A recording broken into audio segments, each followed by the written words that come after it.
Hola a todos. Hoy es jueves 6 de noviembre de 2025 y nuestros queridos amigos Richard D. Wolff y Michael Hudson están aquí con nosotros. Bienvenidos de nuevo, Richard y Michael. Encantado de estar aquí.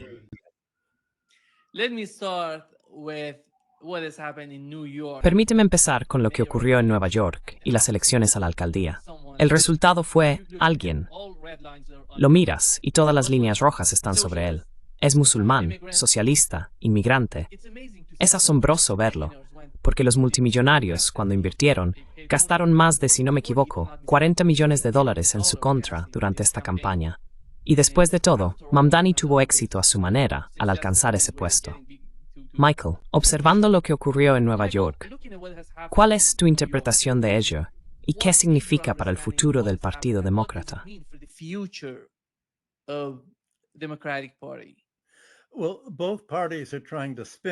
Bueno, ambos partidos están intentando manipular la interpretación de las elecciones. Los demócratas dicen, ¿ves? Ganamos. Es un rechazo a Trump. Y los republicanos intentan hacer que parezca que todo se trata del socialismo. Fíjate en los demócratas de derecha que ganaron en Virginia y Nueva Jersey. Pero la realidad es que tanto los republicanos como el Partido Demócrata perdieron. Como resultado de lo ocurrido en la ciudad de Nueva York, toda la atención, como acabas de señalar, está centrada en Nueva York. Aunque fue la elección más local, tuvo un alcance nacional, porque trata sobre el futuro no solo del Partido Demócrata, sino también de lo que serán las elecciones legislativas del próximo año. Los republicanos perdieron las elecciones en Nueva Jersey frente a un gobernador que quería reducir las facturas de electricidad que se habían incrementado para la población.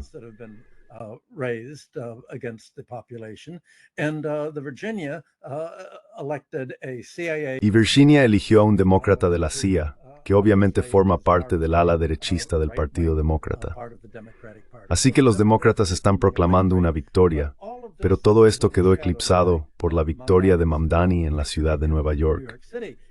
Su triunfo es lo que convirtió a los demócratas en perdedores, a pesar de que la elección era local. En realidad se enfrentaba al Comité Nacional Demócrata. Sus dirigentes han declarado abiertamente su odio, no solo hacia él, sino también durante el último año hacia Bernie Sanders y hacia AOC. El Comité Nacional Demócrata sigue diciendo, tenemos que evitar que el partido gire a la izquierda, tenemos que apoyar a Israel, tenemos que apoyar a Wall Street, tenemos que oponernos a la fiscalidad progresiva y, en esencia, seguir haciendo lo que han hecho siempre, republicanos de línea blanda.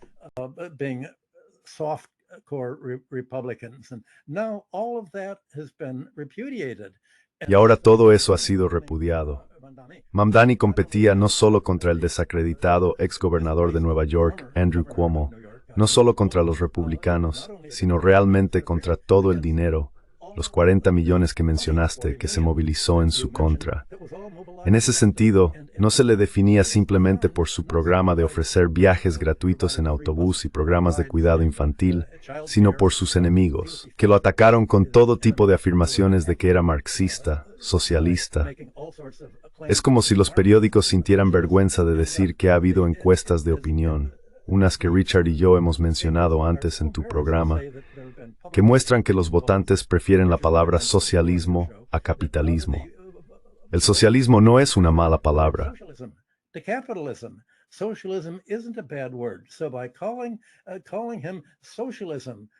Así que al llamarle socialista por querer mejorar el transporte, socialista por proteger los derechos de los inquilinos frente a los propietarios, socialista por mejorar la vida de los neoyorquinos y por aplicar impuestos progresivos sobre la riqueza, no solo se aleja a la base demócrata, sino también a la base republicana en este asunto. Y la razón por la que los $40 millones provinieron de sionistas adinerados no fue por su socialismo, sino porque intentaban derrotarle. Lo que realmente impulsó la pasión de la gente en estas elecciones fue la cuestión del sionismo, planteada por sus oponentes, como el líder demócrata del Senado, Chuck Schumer, quien se negó a apoyar a Mamdani, diciendo que Mamdani estaba defendiendo a los palestinos frente a los bombardeos israelíes y que no podía respaldar eso.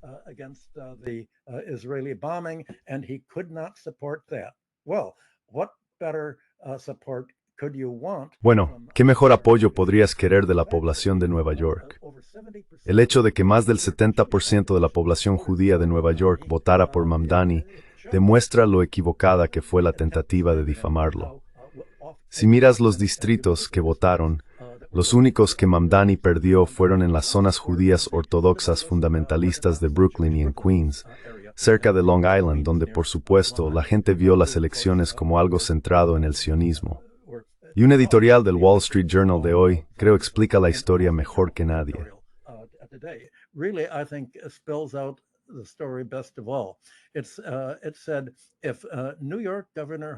Se dijo que si la gobernadora de Nueva York, Hochul, gira hacia la izquierda en las elecciones del próximo año, podría derrotar a su vicegobernador, Antonio Delgado, quien se presentará desde la izquierda de Mamdani.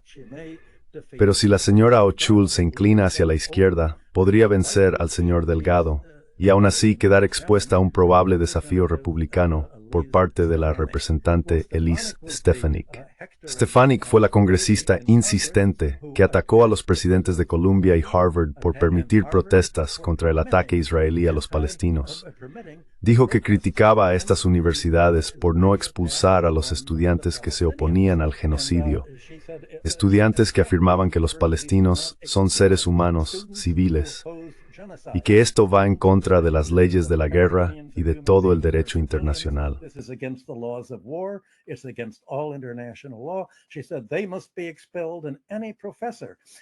Ella dijo que debían ser expulsados y que cualquier profesor que diera voz a un punto de vista palestino debía ser expulsado de la universidad. Harvard y Columbia expulsaron debidamente a los profesores y a los estudiantes. Y si de eso va a tratar la elección para el Senado de Nueva York el próximo año, puedes estar seguro de que va a dividir toda la campaña electoral estadounidense. Igual que la división en torno a Charlie Kirk ha estado separando a sus seguidores republicanos de derechas en torno al tema del sionismo. Eso es lo que los periódicos dudan en decir.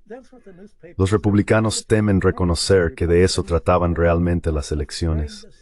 Fingen que se trataba de marxismo.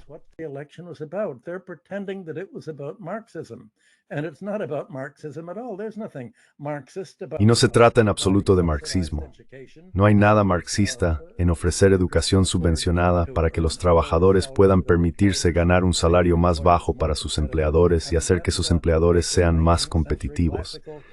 Es decir, eso es una filosofía industrial clásica del siglo XIX, una estrategia capitalista para volverse más competitivo.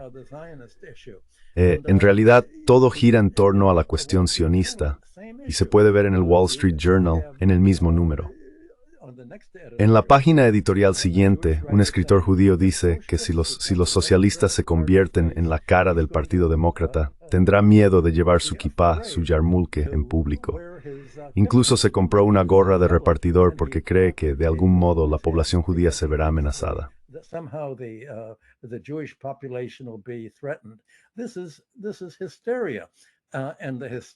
Esto es histeria.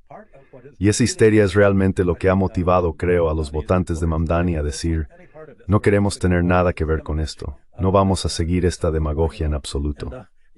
Creo que Trump ya ha dicho que si Nueva York vota por Mamdani, retirará todo el apoyo federal a Nueva York. Los republicanos y los demócratas quieren tratar a la ciudad de Nueva York del mismo modo que Estados Unidos y Europa trataron a la Rusia soviética después de su revolución. Intentar hacer todo lo posible por oponerse a ella, agotarla, aislarla, dificultar su gobierno y luego decir que el socialismo no funciona cuando tienen que dedicar todo su tiempo a defenderse.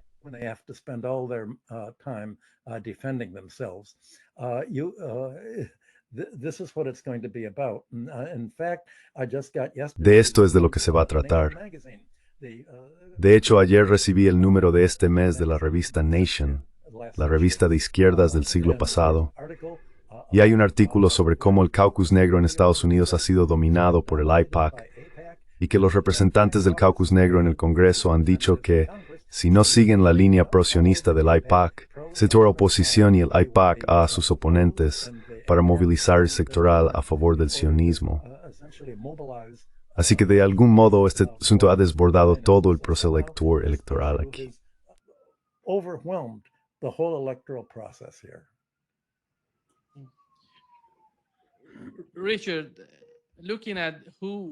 Richard, viendo quién votó por Mamdani, más de, ya sabes, los jóvenes menores de 30 años, más del 75% de ellos votaron por Mamdani. Y esto es lo que dijo Donald Trump antes de las elecciones. Dijo que cualquier persona judía que vote por Zohran Mamdani, un declarado y confeso enemigo de los judíos, es una persona estúpida. Y sabemos que Bernie Sanders, dado que los demócratas del movimiento no querían apoyar a Mamdani, fue tras él de todos modos. Y sabemos lo que le pasó a Bernie Sanders durante las elecciones presidenciales. Esta vez salió y apoyó a Mamdani. En aquel entonces, no tenía a nadie que lo apoyara contra Hillary Clinton. Así que, ¿cuál es tu interpretación de lo que ha pasado?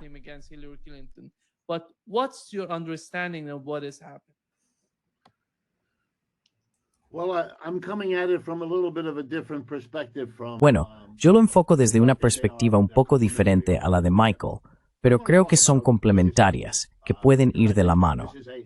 Quiero hablar de la historia aquí porque creo que se trata de un cambio histórico. Comenzó con Bernie, sin duda, y recibió un impulso adicional de Alexandria Ocasio-Cortez y del grupo de jóvenes mujeres y hombres que alcanzaron notoriedad con ella. Ahora ha dado otro gran salto con la elección de Mamdani, pero quiero hablar de la histeria en perspectiva histórica. Va de lo patético a lo ridículo. Quiero decir, estamos viendo, ya sea en el Wall Street Journal, en el Lisa Stefanik o en cualquiera de ese tipo, cómo lanzan esta reacción histérica que no tiene ningún sentido.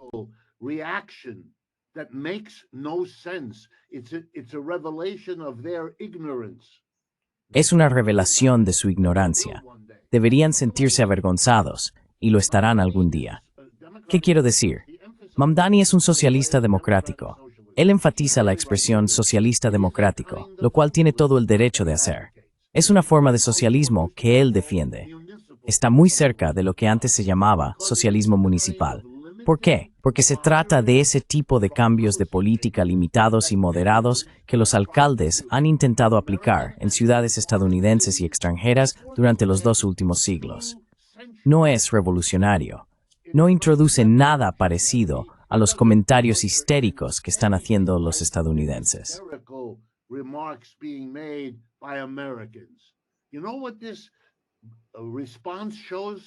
¿Sabes lo que muestra esta respuesta?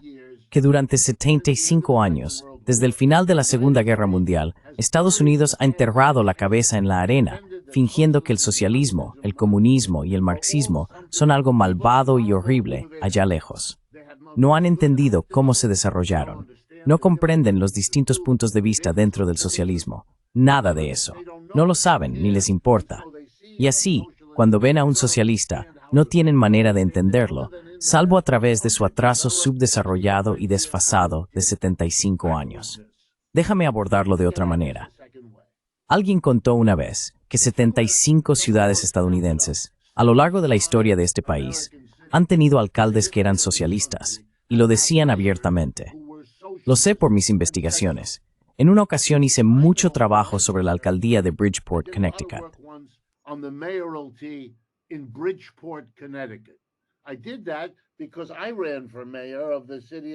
Hice eso porque me presenté como candidato a alcalde de la ciudad de New Haven, Connecticut, que al igual que Bridgeport, es una de las 3 ciudades importantes del estado. Bridgeport tuvo un alcalde socialista durante muchos años. Nada parecido a las alucinaciones de la derecha ocurrió en Bridgeport durante ese tiempo. Lo mismo en Milwaukee y lo mismo en las otras 75. En primer lugar. En segundo lugar, ahora mismo en Europa hay alcaldes socialistas. Varias grandes ciudades, lugares como París, Londres, Milán y así sucesivamente, están gobernadas por socialistas o lo han estado en distintos momentos de su historia. Nada parecido a los horrores fantásticos que difunden los medios estadounidenses ocurrió allí.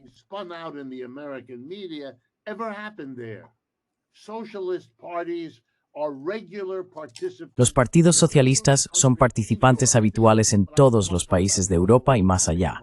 Pero quiero hablar de Europa. De lo contrario, me extenderé demasiado. Lo que se ve en la reacción de la derecha en este país es una muestra de su absoluta ignorancia, su mala educación y como digo, de que están 75 años desfasados, hablando como en los tiempos del Comité de Actividades Antiestadounidenses. Piensa en el propio nombre.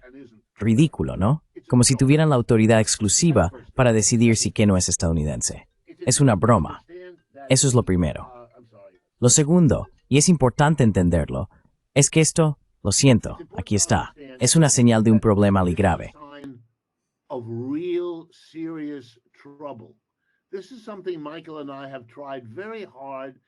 Esto es algo que Michael y yo hemos intentado transmitir con mucho esfuerzo.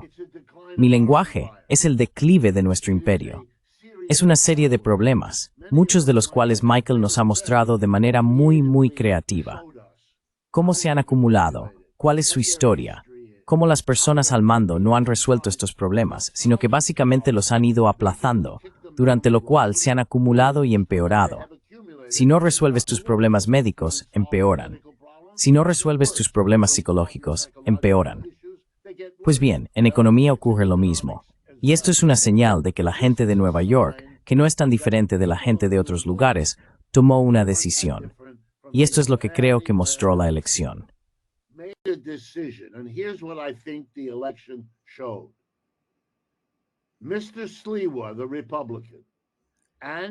El señor Sliwa, el republicano, y el señor Cuomo, el demócrata, representan en su totalidad lo mismo de siempre, lo mismo de siempre, lo mismo de siempre. Literalmente, Sliwa ha sido candidato desde que tengo memoria aquí en Nueva York. Y como todos sabemos, Cuomo fue gobernador, trabajó con los Clinton y bla, todo es lo mismo. Nada de lo que dijeron dio a nadie motivo alguno para creer que en el futuro serían diferentes de la nada que fueron en el pasado. Por lo tanto, el señor Mamdani tenía una oportunidad increíble. Todo lo que tenía que hacer, y por cierto, no le resto mérito alguno, fue llevar a cabo una campaña brillante. Ha tenido mucho éxito. Se merece la admiración y las felicitaciones de todos. Así que no quiero que haya ninguna confusión sobre lo que estoy a punto de decir.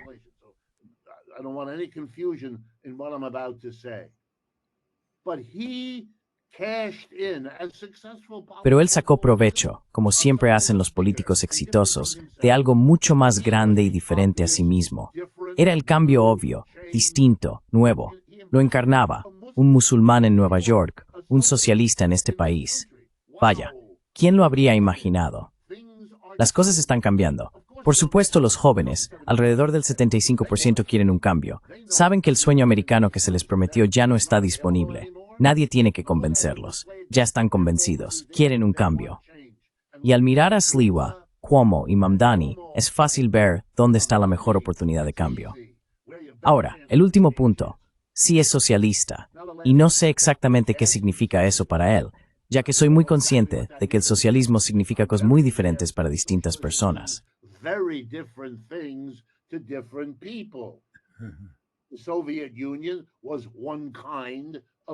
La Unión Soviética fue un tipo de socialismo.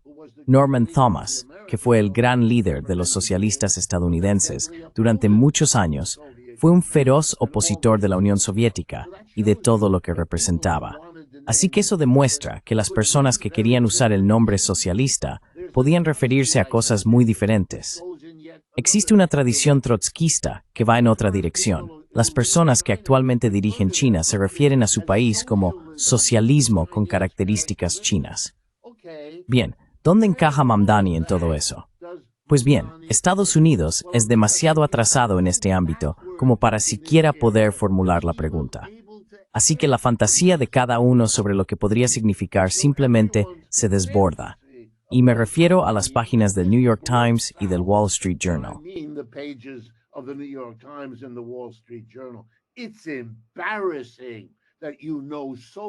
Es vergonzoso que sepas tan poco que ni siquiera entiendas qué es este socialismo de Mamdani.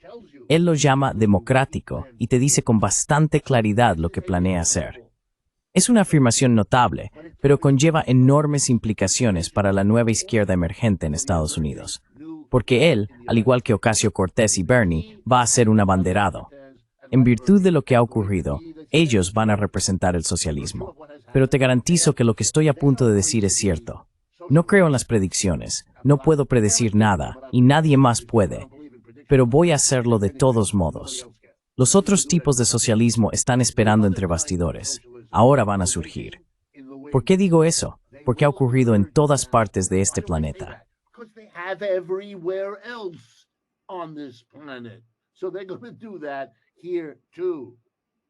Así que van a hacer eso aquí también. Un consejo para los sabios, si son lo bastante inteligentes como para escuchar. El señor Bloomberg, que dio la mayor cantidad de dinero.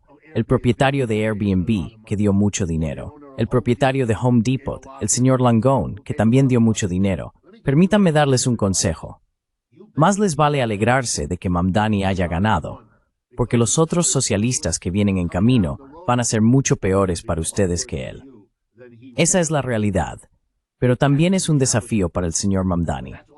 Tiene que enfrentarse a la magnitud de sus soluciones, que sospecho que él mismo sabe que son insuficientes para la magnitud de los problemas a los que se enfrenta.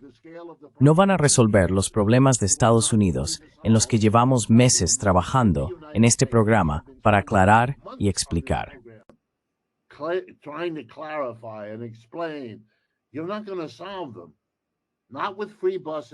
No vas a resolverlos, ni con autobuses gratuitos, ni con tiendas de comestibles públicas en los desiertos alimentarios, ni con un impuesto del 2% sobre la riqueza superior a $100 millones o lo que sea. Es un programa perfectamente válido, y me alegra que lo esté proponiendo. Pero aquí está el problema, y debería aprender del señor Trump. Esto fue una derrota rotunda para el señor Trump. ¿Y sabes por qué? No por la forma en que habla, ni por las cosas extremas que hace. Ojalá hubiera sido una derrota por esas razones, pero no lo fue. Fue una derrota porque lo que está haciendo el señor Trump no puede, no podrá y no resolvió los problemas que heredó. Su gran y hermosa ley de impuestos empeora esos problemas. Su programa de aranceles, lo permita o no el Tribunal Supremo, no resuelve esos problemas. No puede.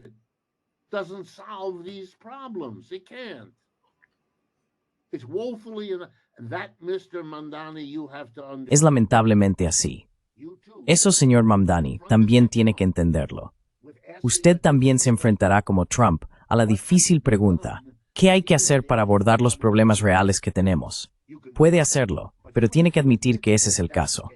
De lo contrario, descubrirá, como está descubriendo el señor Trump, que prometer a la gente soluciones rápidas y fáciles, como si existieran, y como si usted pudiera ofrecerlas, no funciona. Y eso alejará a esas personas de usted.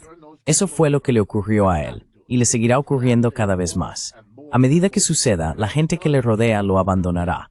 Ya está ocurriendo, y ocurrirá aún más. Pero la advertencia es, ese problema también se le plantea a la izquierda.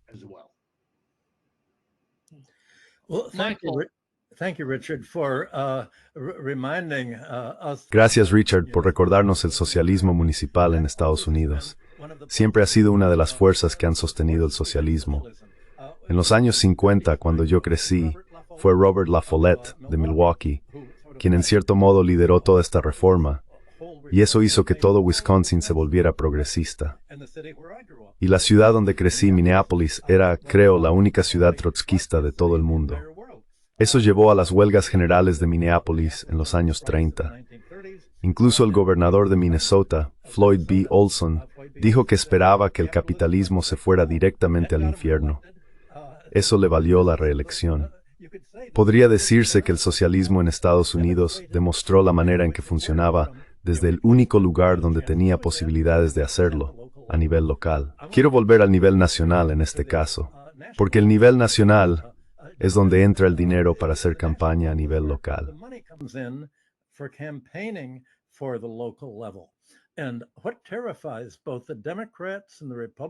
Lo que aterra tanto a la dirección del Partido Demócrata como a la del Partido Republicano es que la mayoría de las elecciones de mitad de mandato van a girar, como dije, en torno al sionismo y la violencia israelí en Gaza y Cisjordania.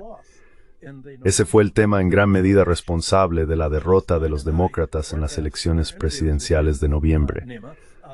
Tal como Jill Stein y yo pronosticamos en nuestras entrevistas contigo, Nima, los votantes musulmanes de Pensilvania, Michigan y Minnesota se negaron a votar por la demócrata Kamala Harris debido a su dependencia de los donantes sionistas y su firme apoyo a la política de Israel primero.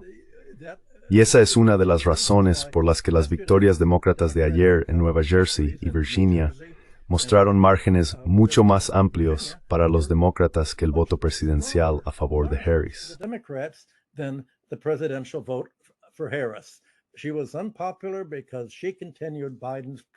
Era impopular porque continuó con la política pro-guerra de Biden, una política que Trump ha intensificado al convertir las guerras en Ucrania, Israel, ahora Venezuela y Nigeria en sus propias guerras. Así que hay un movimiento para oponerse a esto. Cualquier candidato que reciba financiación electoral, básicamente de un PAC, y eso ha amenazado con convertirse en una prueba decisiva para los candidatos. La oposición de los demócratas dentro del Comité Nacional será: ¿te negarás a votar por cualquier político que reciba dinero de AIPAC?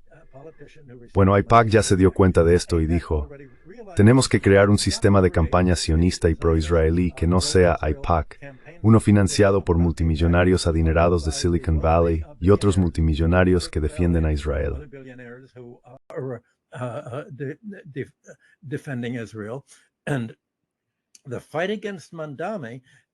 Y la lucha contra Mondami será, en ese sentido, una lucha de los políticos por seguir recibiendo contribuciones para sus propias campañas, sobre todo de AIPAC, pero también de otros donantes con intereses particulares.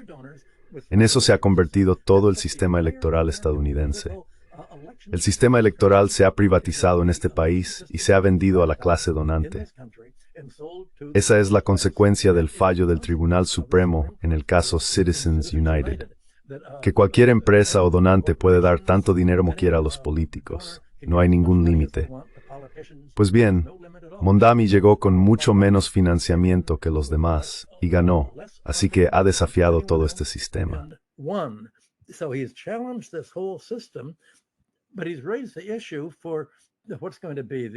Pero ha planteado la cuestión de lo que ocurrirá en las elecciones estatales y en las elecciones nacionales del próximo año en Estados Unidos. ¿Cómo va a sobrevivir la política estadounidense a esta privatización y financiarización de las elecciones? Si no resuelve esto, entonces Estados Unidos se convertirá en un estado fallido políticamente. Porque la exigencia de originalismo por parte de la derecha en el Tribunal Supremo básicamente significa: bueno, ¿qué dictarían hoy los propietarios de esclavos que redactaron la Constitución? Pues apoyarían a todos los derechistas. Y se produjo la misma lucha en Atenas en el siglo IV a.C. ¿Cuál era la Constitución original de Solón? ¿Qué hizo realmente Solón?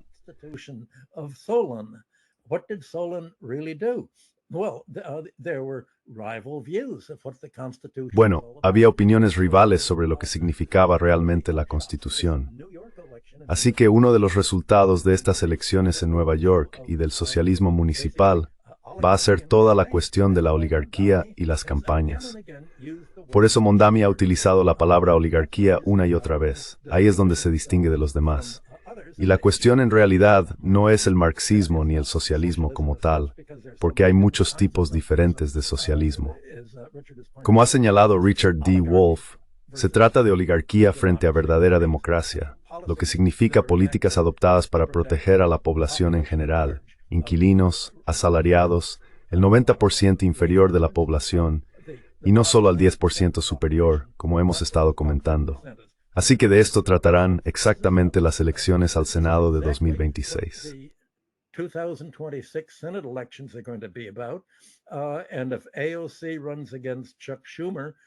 Y si AOC se presenta contra Chuck Schumer, intentando desbancarlo, ocurrirá lo mismo que con la Cámara de Representantes. Los demócratas en particular se enfrentarán a Bernie Sanders, a AOC, cualquier intento de financiación pública, porque eso amenaza con cortar su propio flujo de contribuciones electorales procedentes de intereses especiales. Todo esto va más allá de la ideología política en sí. Tiene que ver con toda la estructura del sistema político. Por eso tanto los republicanos como los demócratas se sorprendieron tanto con la victoria de Mamdani. Y por eso su victoria es tan histórica, si realmente cambia las cosas. La gente ha estado diciendo: bueno, mira cómo Bernie y AOC acabaron rindiéndose ante Pelosi y Schumer y simplemente siguiendo a la mayoría demócrata.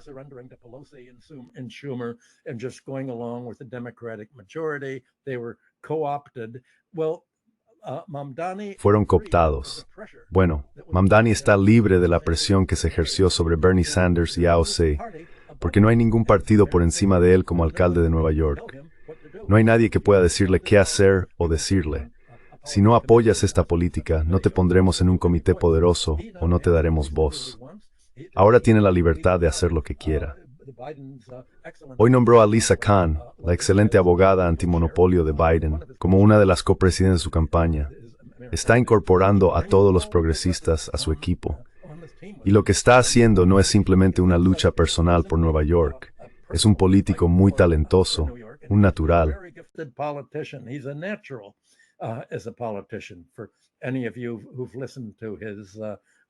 Para cualquiera de vosotros que escuchara su discurso de victoria la otra noche, en realidad se trata de que su equipo dice que hay una alternativa, y no hay otra alternativa en el calendario. Vamos a empezar con esta alternativa a escala neoyorquina si podemos. Si nos oponen Trump y el gobierno federal intentando privarnos de fondos de transporte y otros fondos federales que llegan, si Trump envía a la Guardia Nacional para empezar a arrestar ciudadanos. Bueno, uno de los partidarios de Trump dijo ayer que quiere que ICE, la autoridad de inmigración, revise la solicitud de ciudadanía de Mamdani y pregunte, ¿había algo mal? ¿Hubo un error tipográfico? Si es así, deportémoslo de vuelta a África. Ya visteis que eso empezó a surgir ayer. Ese es el nivel de riesgo que estamos viendo en las políticas que tendrá como alcalde.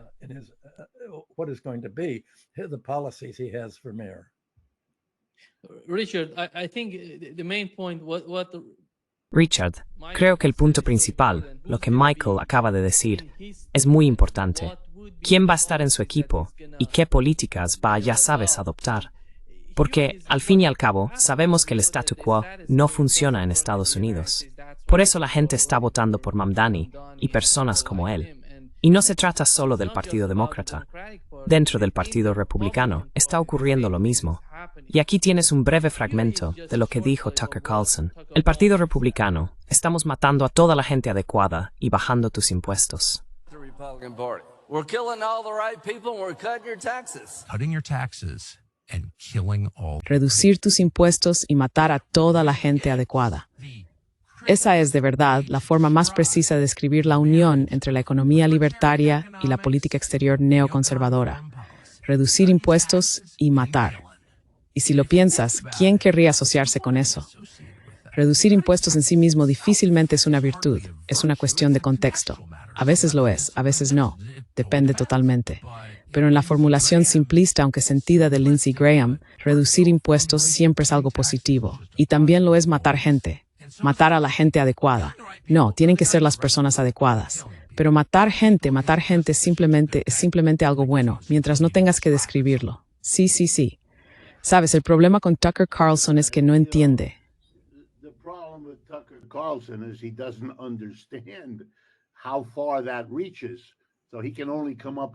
¿Hasta dónde llega eso? Así que solo puede proponer los ejemplos que propone. Pero déjame dar un paso más, porque todo se trata de lo que Mamdani tendrá que hacer. Cuando el señor Trump llegue al cargo, tendrá un problema. La deuda nacional estadounidense se ha disparado más rápido que cualquier otra cosa. ¿Cuánto es ahora? ¿35 billones o más que eso?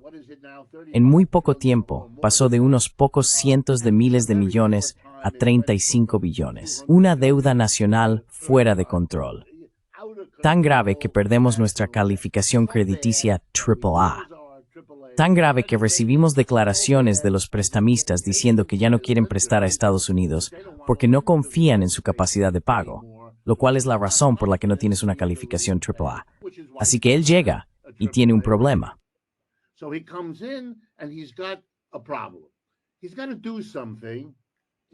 Tiene que hacer algo.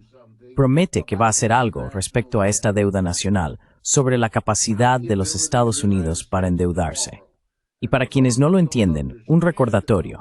Cada guerra importante, empezando por Vietnam, en la que hemos luchado en tiempos recientes, se ha financiado mediante préstamos. Y la razón es sencilla. No se pueden librar estas guerras si se obliga al pueblo estadounidense a pagar los impuestos para financiarlas, porque se opondrían desde el principio. Se necesita aproximadamente un año de estar en esas guerras para que el pueblo estadounidense empiece a darse cuenta de lo inútiles y sin sentido que son para ellos. Así que hay que poder endeudarse. No se puede llevar a cabo la política exterior, ni siquiera gobernar, sin ello. ¿Por qué? Muy sencillo.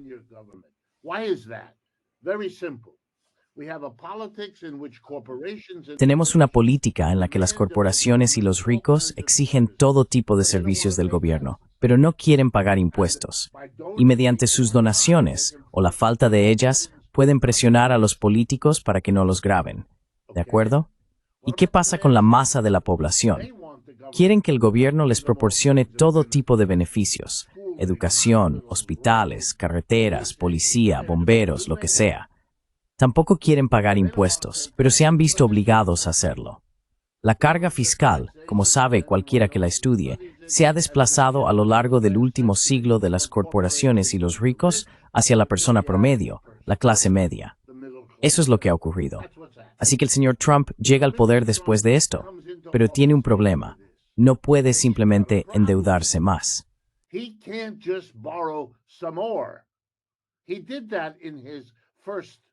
Hizo eso en su primera candidatura presidencial, y todo el mundo señaló: no resolviste la deuda del gobierno, la empeoraste. Lo cual, por supuesto, era cierto, porque heredó la estructura que ya lo hacía antes que él. Lo hizo durante su mandato, y lo siguió haciendo después, bajo Biden. Entonces, ¿qué va a hacer? Lo único que sabe: intentar hacer lo que hacen los republicanos, pero aún más. ¿Qué significa eso? No gravar a las corporaciones ni a los ricos. Una vez más, el primer acto de su nueva presidencia, este segundo mandato actual, una gran y hermosa ley fiscal. Ampliar las rebajas de impuestos del primer mandato y añadir algunas más, que es exactamente lo que hizo. Entonces, ¿qué queda? No hay manera de reducir la deuda del gobierno si no se van a gravar las corporaciones y a los ricos.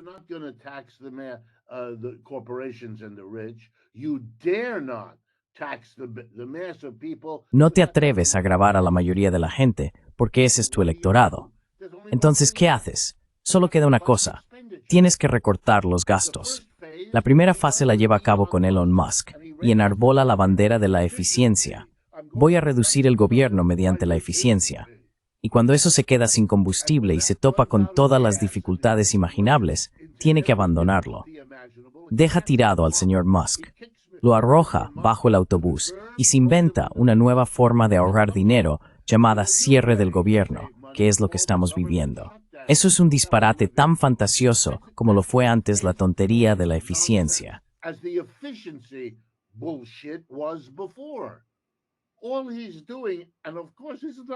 Todo lo que está haciendo, y por supuesto no es suficiente, es intentar ahorrar dinero para poder hacer algo con la deuda nacional que ha heredado.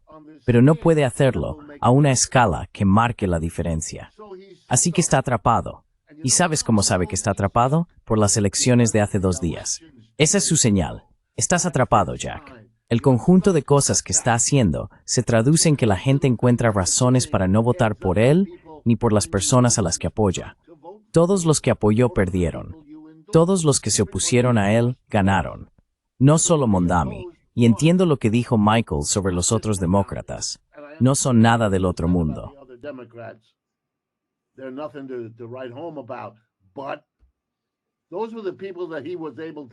Pero esas fueron las personas a las que Trump pudo derrotar antes. Ya no puede hacerlo. Eso es un problema. Michael tiene razón. Mondami va a enfrentarse a todo tipo de obstáculos y oposición imaginables. Si empieza a hacer las cosas que tiene que hacer, esa oposición empeorará. Pero si no lo hace, se encontrará con la misma triste historia. La gente que votó por él le está dando una oportunidad, pero si no cumple, votarán en su contra la próxima vez. De verdad lo harán, y tendrán mucha ayuda para hacerlo. La ciudad de Nueva York alberga a más multimillonarios que cualquier otro lugar del país. Así que los tiene de su lado.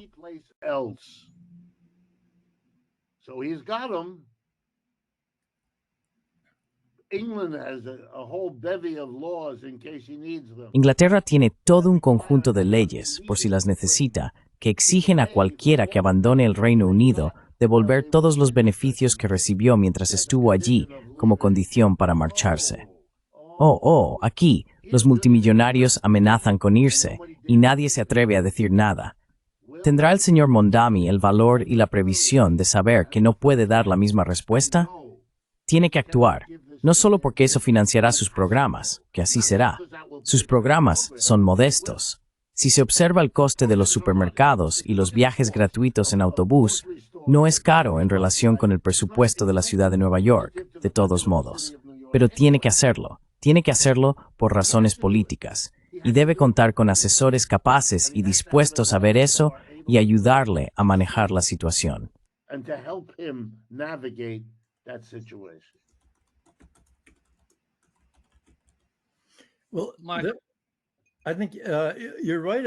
Bueno, creo que tienes razón en que muchas de las reformas que puede hacer no cuestan más dinero. Por ejemplo, una cosa que puede hacer para apoyar los derechos de los inquilinos es acabar con la corrupción del Departamento de Edificación que se heredó de las administraciones de Koch y Giuliani, donde el departamento estaba básicamente dirigido por los propios promotores.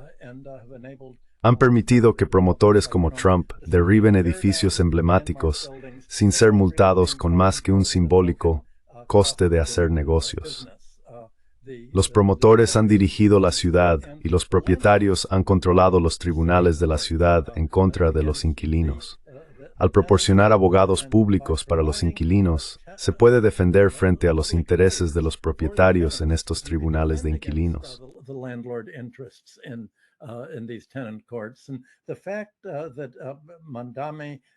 Y el hecho de que Mondami haya dicho que, bueno, Nueva York es inhabitable, con un alquiler medio de más de $4,500 al mes.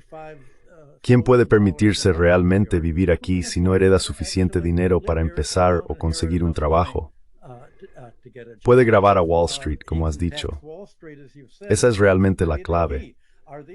¿Van a mudarse de verdad esos multimillonarios concentrados en la ciudad de Nueva York como centro financiero del país? Hoy en día es difícil mudarse a Florida, con todos los huracanes que amenazan las propiedades allí.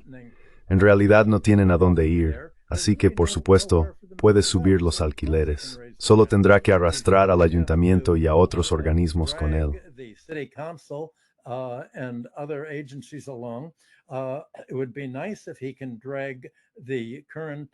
Estaría bien si pudiera presionar a la actual gobernadora de centro derecha, Hochul, para que impusiera las tarifas originalmente más altas por conducir tu coche hacia la ciudad. El tráfico sigue paralizado aquí. Y el metro ha gastado todo su dinero ayudando a los promotores del Upper East Side con la ampliación de la Segunda Avenida. Así que no han arreglado las líneas que salen de Manhattan hacia Queens, Brooklyn y el Bronx. Anoche, el trayecto de 45 minutos de mi esposa tardó hora y media, incluyendo más de media hora sentados a oscuras cuando se cortó la electricidad en la línea que va hasta donde vivimos, en Forest Hills, Queens.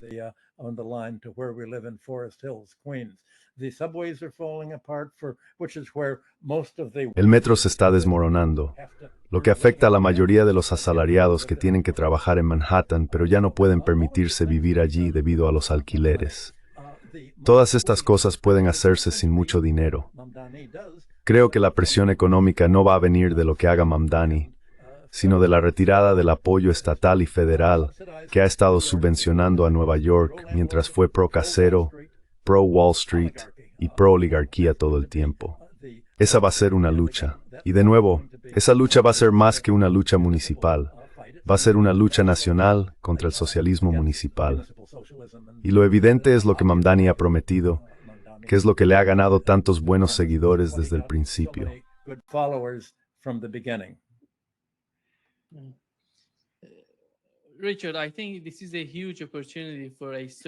Richard, creo que esta es una gran oportunidad para un socialista que trabaje en la ciudad de Nueva York. ¿Qué tan útil crees que podría ser Bernie Sanders para este tipo de movimiento aquí? ¿Y cómo va a aprovechar la experiencia de Bernie Sanders? ¿Qué sabemos sobre la relación entre ambos?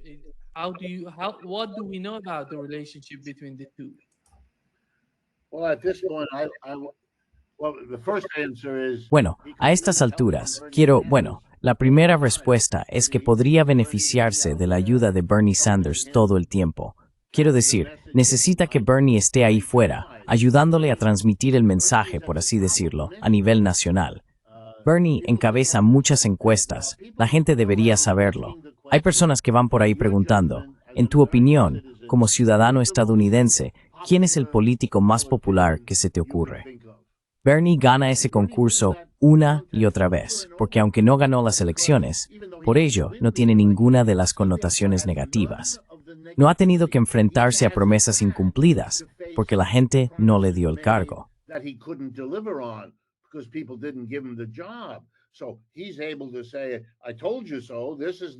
Así que puede decir, te lo dije, esto hay que hacerlo, no lo hiciste, y ahora tenemos un problema. Esa es una posición mucho mejor en la que estar cuando un imperio está en declive, porque vas a enfrentarte a pérdidas una tras otra. Quiero decir, permíteme recordarle a la gente, porque los estadounidenses no quieren afrontarlo, que por ejemplo, el director ejecutivo de Nvidia, el señor Huang, dio un discurso ayer en el que básicamente dijo que debemos entender que la revolución de la inteligencia artificial ya se ha ganado, y el ganador es la República Popular China. Esto es cierto en todos los ámbitos, militar, político, económico. La alianza BRICS está explotando por todo el mundo.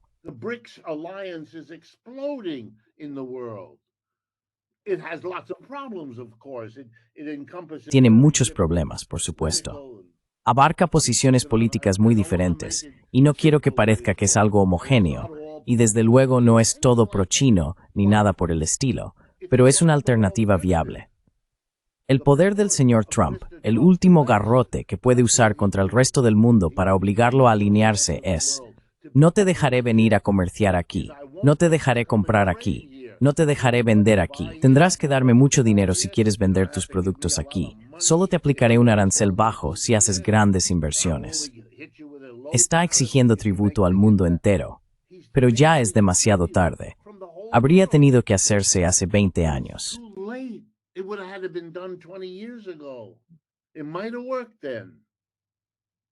Puede que entonces funcionara, pero no era necesario. Ahora que lo es, ya es demasiado tarde. Eso ocurre a menudo en la historia. Los BRICS son la alternativa. China se está acercando a ellos y ellos a China. Estados Unidos, de una manera muy activa, se está aislando. Esa es la realidad, y eso va a implosionar sobre Estados Unidos de muchas maneras. Y el señor Mamdani, lo quiera o no, se va a encontrar en la siguiente situación. ¿Qué puede hacer un socialista ante lo que acabo de decir? ¿Cómo se distingue una mejor respuesta socialista a un imperio en declive de una capitalista? Ahí es donde entran Bernie y Ocasio-Cortez, porque son lo nacional y, por tanto, lo internacional adecuado. Permítame ser atrevido y decir algo que la gente puede recordar. Hay dos maneras para que Estados Unidos se enfrente a la República Popular China.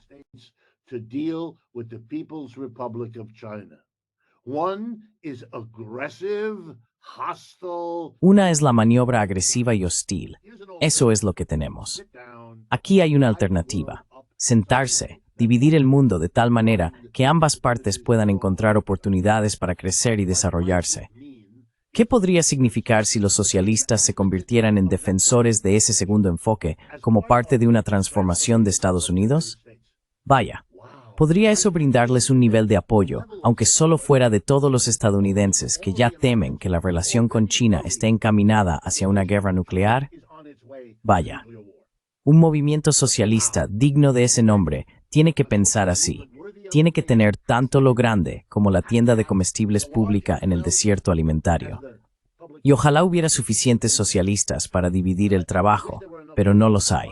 Así que el señor Mamdani, que será la cara del socialismo por un tiempo, tiene la responsabilidad. Probablemente pueda movilizar a Bernie y a Ocasio-Cortez si comprende la situación en la que realmente se encuentra.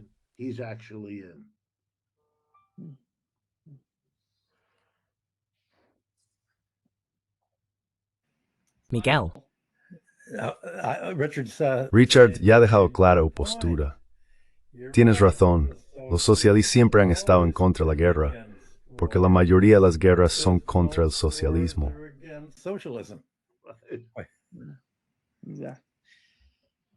muchas gracias, Richard y Michael. Siempre es un gran placer.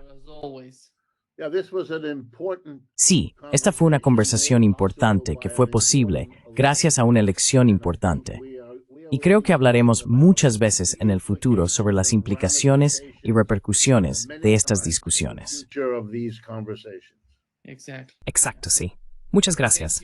Nos vemos pronto. Nos vemos la próxima semana. Bye bye.